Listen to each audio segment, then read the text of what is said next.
Hello, fellow co-workers of the world. My name is Frankie, and there is construction in the building, so hopefully you don't hear that. Let's start with the usual, the yearly goals. I'm doing a no-buy year, I have a personal savings goal I want to meet, and I'm doing monthly journal check-ins, excluding March. We covered that in the last journal. Okay, bear with me. This month took a setback for reasons. A project I'm looking into for a future month is sorting out the technology in my house. And listen, so there may have been this little sale of computers at the office. I didn't overspend insofar as the purchases I made were significantly cheaper than if I had gotten this from another method like eBay, Amazon, or anywhere else. So ultimately good, but in good faith to the year, it's obviously a setback. I'm kind of reconciling this as it's a setback for the right kind of reasons versus the wrong. I kind of covered this with the prior month's journal entry, what with having gone on holiday and visiting family and obviously overspending a little bit there because I didn't budget correctly. I'm not going to beat myself up over this. I think there are better practices that this kind of philosophy is trying to encourage, and therefore if you're ascribing to making better choices through this kind of filter of, okay, I'm doing a no-buy year, do I really need this? Is it serving a purpose, etc.? I kind of feel this falls into the same camp.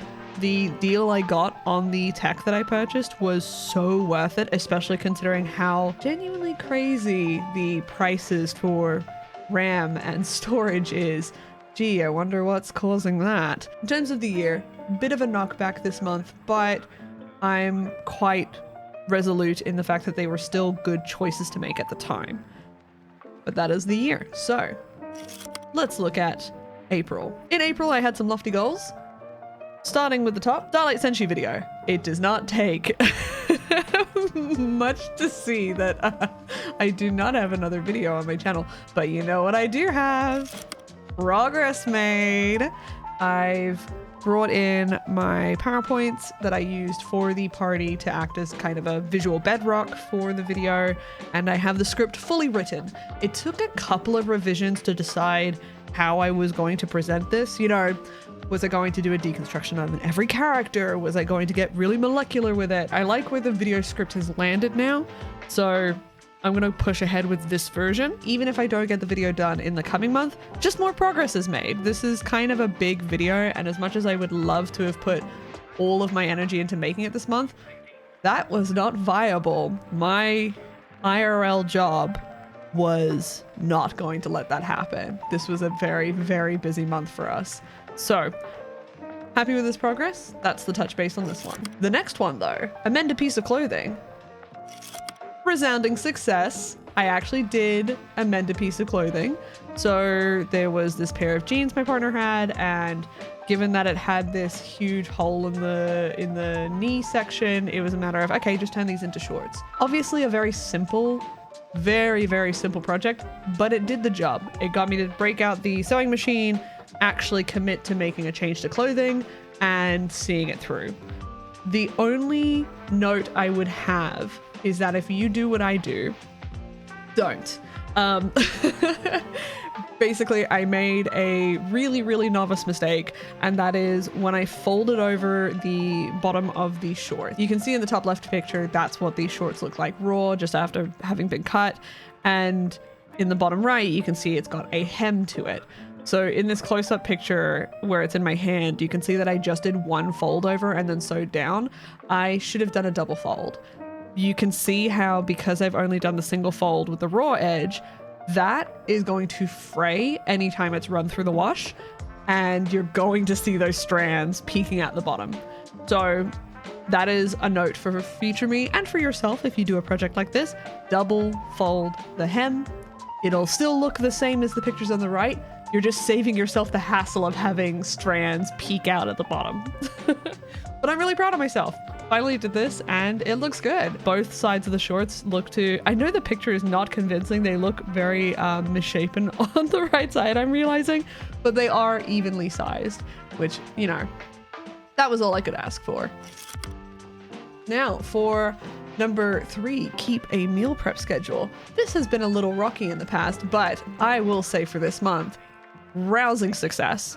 Absolutely peak performance. This is exactly what I wanted. I am really, really proud of the fact that I managed to hit every single prepped meal that I wanted to this month. And ultimately I've had some very, very good lunches out of it. So we stay winning there. Next up, script date, let's get into it. Originally, I was a little unsure on which one I was going to do.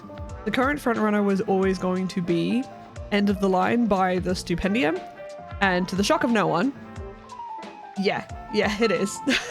And it's going very well. The script is basically 2/3 of the way there. Because this is a musical episode rather than a comic or art-based episode, it's really just finding the right way to convey the points I like about it without it getting too stuck in anything technical and, you know, keeping it very accessible.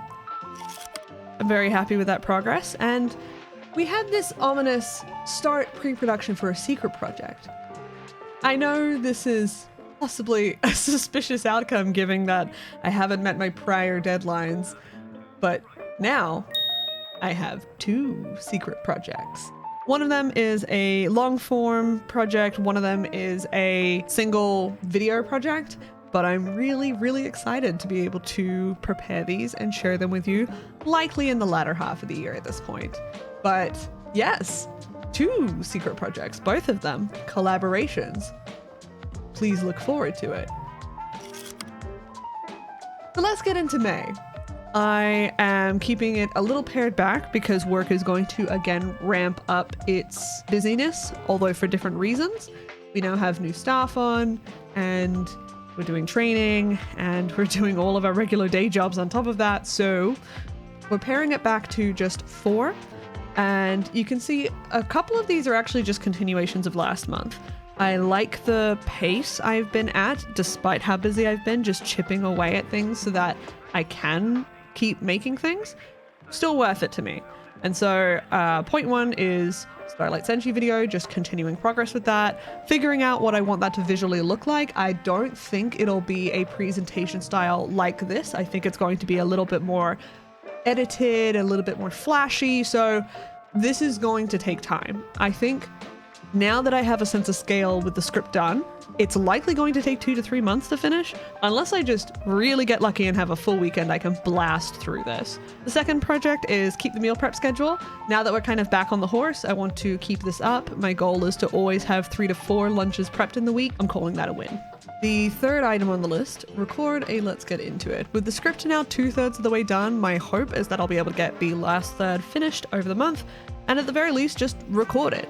It likely won't be fully edited by the end of May, but hey, progress is progress. And the last goal is, you know, something you can join in with if you would like. I'm currently streaming twice a week the progress that my group and I are making in clearing the hard content in Final Fantasy XIV. We are up to fight number 3 of 4, and we're really, really close to clearing it. I think this month for sure we're going to, and we're going to head into fight number 4. If you would like to join in and see that, on Wednesdays and Thursdays from 8 p.m. we do a couple hours on both those nights, and I would love to see you there if you want to check it out. And that is the 4 goals for the month. To future me, I'm just going to remind you that we're nearly halfway through the year, and it is a marathon, not a sprint. A couple of the projects we've had, we were very lofty in our goals and we were very hopeful that we could just totally smash it out. And I want to remind my future self that even if we don't meet those goals, we are making progress. The best time to have done something was in the past, when it should have been done. The next best time to do something is literally right now. And that has been a huge help in staying motivated, even if I'm not initially meeting these deadlines. And for future me, I hope you can hold on to that fast as well. Just create things on a schedule that suits us, and that is also fine. Keep motivated. Best of luck with your projects and taking care of yourself. It is a marathon, not a sprint, and I will catch you all in the future. Bye-bye.